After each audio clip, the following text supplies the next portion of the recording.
Hello, everybody. Mike from Southern California again, and you're on the mic.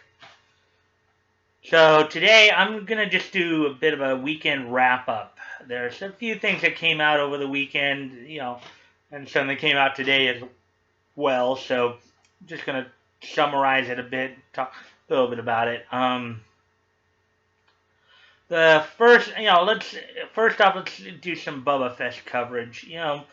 For the most part, everything was pretty cool. It looks like everybody who went there, Vic, Tug, Yellow Flash, Nick Rekieta, Gothic Sushi, it looks like they all had a pretty good time.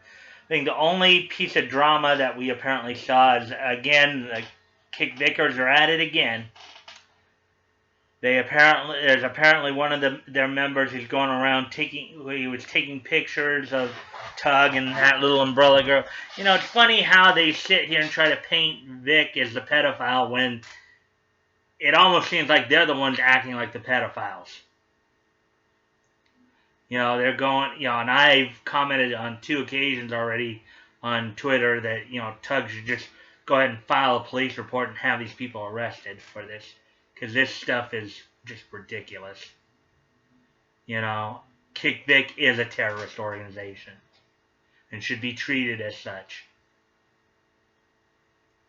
So, with that all being said, I'm going to move on to something a little bit deeper. So, over the, last week and also earlier today, I've seen a couple of interviews that were done with Erica McCord. One by Deep Humor, about a half-hour interview, and then more of a longer one with Hiro Hey that was done yesterday on a live stream. I decided to watch it this morning. Yeah, both interviews are good. My only question that I would have, and I've asked her via DM. It's a little bit more clarification on when she asked not to work with Vic from 2014 and beyond at Anime Weekend Atlanta. Now, she indicated that it was a personal reason, and that it's private, personal reason, and we don't need to go into the details, and I can respect that. The one thing, though, that I would hope that she would clarify for everybody, take some of the steam out of Kick Vic, as well as just to alleviate everybody's concerns and what have you, is,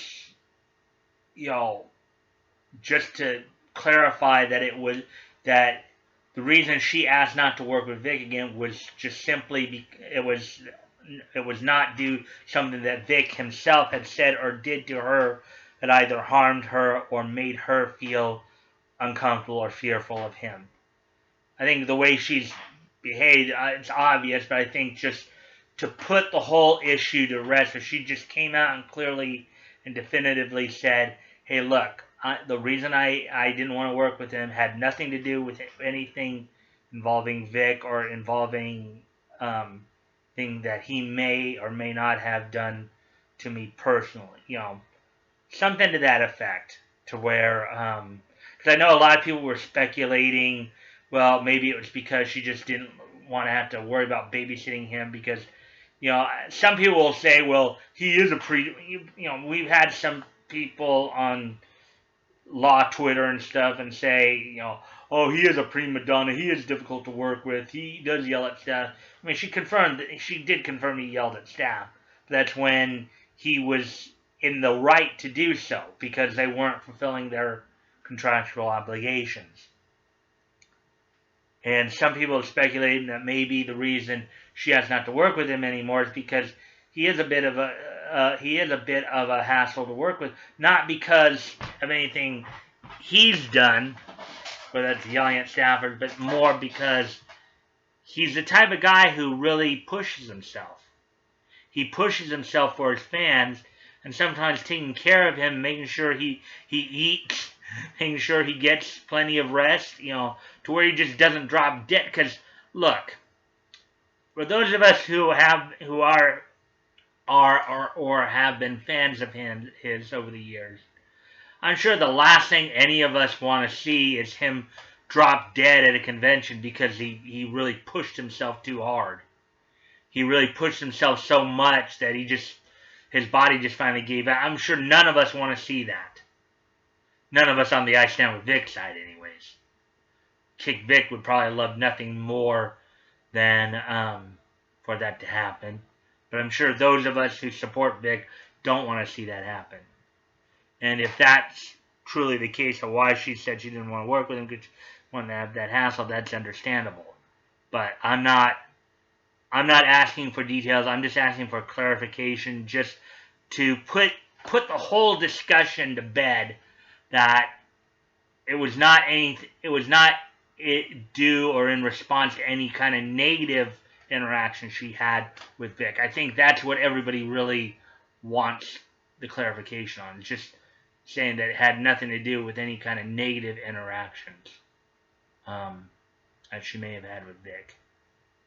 Also, in the interview with Hirohei in particular, we found out some other interesting things about cons in general, and like the pay structure there has changed.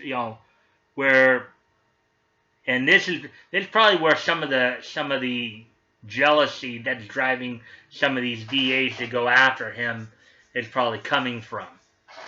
Okay, so there was a time at cons when the VAs were getting paid more for the panels they would do. They'd have to do maybe 3 or 4 panels a weekend, and then only maybe have a small time of autograph session, and they'd be making most of their money on the panels. Now the way it's set up, now they make more of their money from their autograph signings and some of those activities.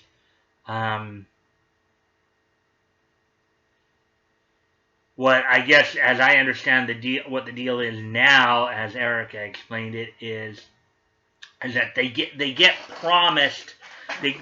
Basically the VAs, when they sign their contract, get promised a particular amount of money that they'll earn at the convention, whatever they expect to earn for the convention. And if they don't make that in the autograph signing, then the convention will supplement whatever the shortfall is. So now VAs only have to do 1, maybe 2 panels, and can spend the rest of their time doing autograph sessions where they can make a lot of their money, doing autograph sessions, interacting with the fans. And of course, Vic at a lot of these conventions is a very popular. We've seen it. We've seen it at Kamehacon. We saw it at Anime Matsuri. His lines we even saw it at the little event he had a couple weeks ago in New York. Now, guys, as always remember this. If you want to see Vic at cons, you want to thwart some of Funimation's attempt to thwart, like Funimation and Kick Vic's attempts to keep him out of cons, what you have to remember to do is you have to remember to contact your local con and say, we want Vic there. Do it in a very polite and respectful manner. Don't badger the cons. Don't treat them disrespectfully. Respect the fact that they're in a kind of a tight situation too. They're probably getting harangued on all sides. The best thing we can do to support the cons is show them, hey, we're not going to act that way towards you. We understand your position. Just keep asking them, and eventually they'll, Now, there's also been this little thing going on. Well, if we invite Vic, then these other voice actors, but other voice actors won't come. And we can't invite Vic if we invite these other voice actors. Okay, something. A lot of it's just coming straight from Funimation. And Funimation is not the only game in town, people. There's a lot of voice actors in LA, in Houston, in New York, and in Canada who I'm sure would love to interact with fans and would have no issue being at a con with Vic. Aside from maybe a couple of VAs in LA, 2 or 3 of them, nobody from LA has really said anything about this.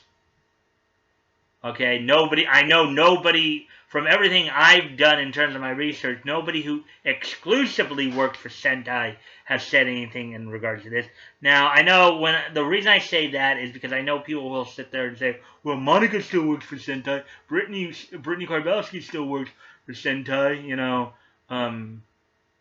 which is true. There are those in Funimation who are still splitting their time between Funimation and Sentai. And those are the ones who are speaking out. But those who don't work for Funimation, who are a little bit, let's say, a step back from the situation, have not said anything. In fact, I know for a fact there's at least one person in a position of power at Sentai who's still following Vic on Twitter to this day. I'm not going to reveal their name because they have chosen to remain neutral and silent on the matter, and I'm not going to out them.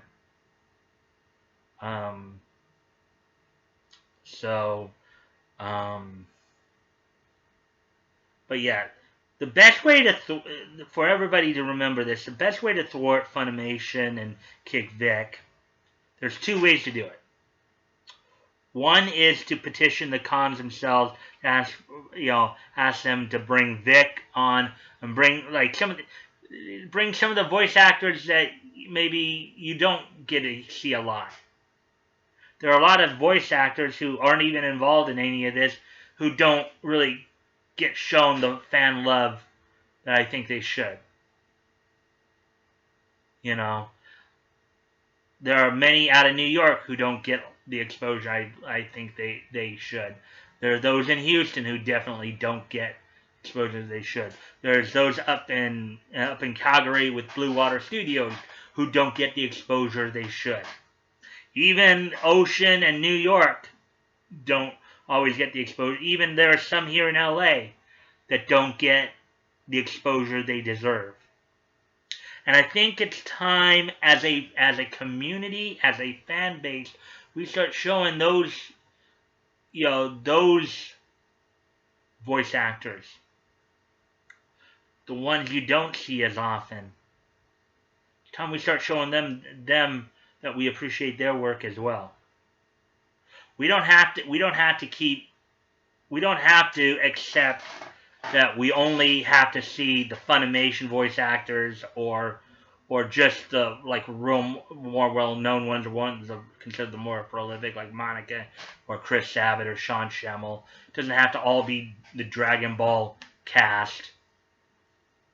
There's even a few Funimation voice actors who aren't a part of this that I would love to see more at cons. And not just because they're Dragon Ball work, but they, again, I'm not mentioning names because I don't want to create more friction than there is in this case. I'm just saying, check out some of the other companies. Check out Sentai. Check out Media Blasters. Check out the Canadian companies, Ocean and Blue Water. Check out Viz and Bang Zoom. They've got some good talent there that would really appreciate you guys, and I don't think any of them would have an issue being at a con with Vic. Bubba Fest this last weekend had a nice little, in a way you could say they had a nice little Full Metal Alchemist reunion, because Vic, who was Edward Elric, as well as Damian Clark, who was Scar, and Bob Carter, who is Sid Curtis in that. How many times do you see, if you go to animecons.com or fancons.com, how many times do you see Bob Carter's name on a con list? Might be nice to see him out more on the con scene. I'm sure he'd appreciate it too. There's some of those that we know who are considered close to Vic, or at least, like Chuck Huber and Wendy Powell, who I think we'd all like to see more of. So, yeah, so just remember, guys, and also, check out, right now on Toonami, Food Wars. That's a pretty good anime. It's an interesting anime. It's slice of life cooking, and it's dubbed by Sentai. Blake Shepard and Stephanie Whittles are two of the main characters. I know Jad Saxon, another one of the ones who, I guess for this one, she was involved here. But basically, for the most part, it's pretty much. And you guys don't have to worry about supporting Sentai and worrying about the influence. I don't think you have to worry about the influence of the Kick Vic voice actors, because honestly, I don't believe they carry as much influence at Sentai that they do at Funimation. So I don't think you need. That's why you haven't heard a whole lot. But the best way to thwart Funimation is to start supporting these other companies. Check out their stuff. Check out their work. And invite their VAs to cons more. Because I'm sure they would really appreciate it, and they wouldn't be doing a lot of the garbage like we saw, like what I'm about to talk about next with Chris Sabat. So, also today, what I found out, because I was watching one of Yellow Flash's videos.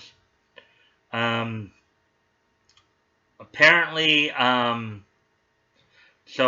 it's now been leaked. Somebody, albeit Yellow Flash did not choose to reveal the person's name as of now, because they're right now in talks with Ty Beard. So, but what I can tell you is apparently this person decided to leak out a message he had from Chris Sabat, in which Sabat had some very unkind things to say about fans and about people with autism in particular, which I did not find too nice as well. You can go to Yellow Flash's video to see the exact comment, basically saying how, he's accusing Vic's quote-unquote autistic fans of wanting to see the industry burn down over not coming to the realization that Vic is an ass. Well, the only people acting like assholes here are Kick Vic. Okay? And yes, I'm quoting that directly. Christopher Sabat, in this little message, called Vic an asshole. Well, Mr. Sabat, you're the asshole. And now we're going to see it full on display. Because I think people are finally starting to see Kick Vic for what they are really for. That is a bunch of jealous, corrupt pieces of garbage. And as I said before, the best way to stop these kind of people are to support, or to put your money and support elsewhere. Support Sentai, support Media Blasters, support Ocean and Blue Water up in Canada, support Bang Zoom and Fizz out here in California. Support the other companies, contact cons to invite their voice actors, because that is how you will bring Funimation down to earth. That is how you will bring Funimation down to earth and help them to realize that they're not the end all of the anime dubbing industry. That's how you thwart their monopolization attempt.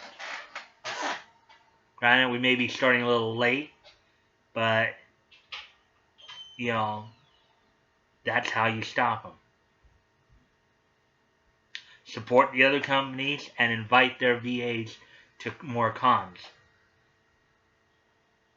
And that will help. Anyways, you can check out the links below. My Twitter handle will be down there. If you want to contact me directly, you can always DM me.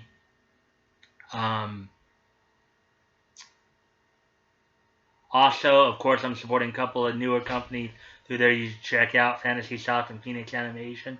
I think Phoenix Animation, in fact, did some artwork for Vic for his table at Bubba Fest. That looked like it was pretty nice.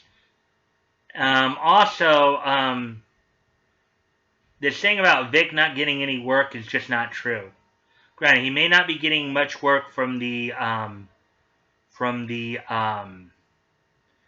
dubbing companies right now, but part of that I think is because he's busy with the lawsuit, but also he's been busy elsewhere. He's currently filming 2 films, Stringer and Ominous.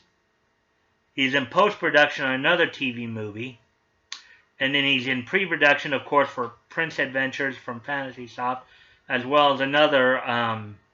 So he's not out of work, guys. He's still keeping pretty busy. We just have to encourage the other dubbing companies to really consider hiring him back. Just if for nothing else, or at least bring him back in for auditions and work. Just for if anything else, than just to shut up, to kick Vickers. They will. We got him fired. He's not getting any work. It's not true. He actually is working. He's filming a couple of films. I do know that because I checked his IMDb out earlier. He's in post-production of 1. He's filming 2 of them, and he's in pre-production of 2 others. So that whole idea that he's out of work is just nonsense. So I want to Bang Zoom, Viz, Sentai, Media Blasters, Ocean, and Blue Water. If any of you are watching this, I ask you to start asking Vic to come in for auditions. Because you all know he's a talented voice actor. And particularly for Sentai and Blue, well, I know that Ocean and Blue Water can't because they have a law up there that requires them to use Canadian talent. But for Media Blasters, Sentai, Bang Zoom, and Viz, here in the States, go ahead and have them come in for some auditions. You guys know that will pick up your profile very quickly. So anyways, I'm also sharing the GoFundMe, Vic's GoFundMe. As always, never feel pressured to donate. If it's on your heart to do so and you have the ability to do so, please consider donating. If you've already donated, please consider donating again. And if you cannot donate, you can still help out by spreading the GoFundMe link. That all helps as well. And also, of course, I still got the Indiegogo of Tugs up there. If you guys want to help him out there as well, you guys can do that as well. And as always, if you guys like this content, please consider liking, commenting, sharing, subscribing. I always look forward to the conversations. Guys, I usually will reply back to you as soon as I can. As long as it's respectful and no nasty comments. Always enjoy the conversation. So let's keep the conversation going, guys, because something, you're on the mic, and I'll see you tomorrow. Bye.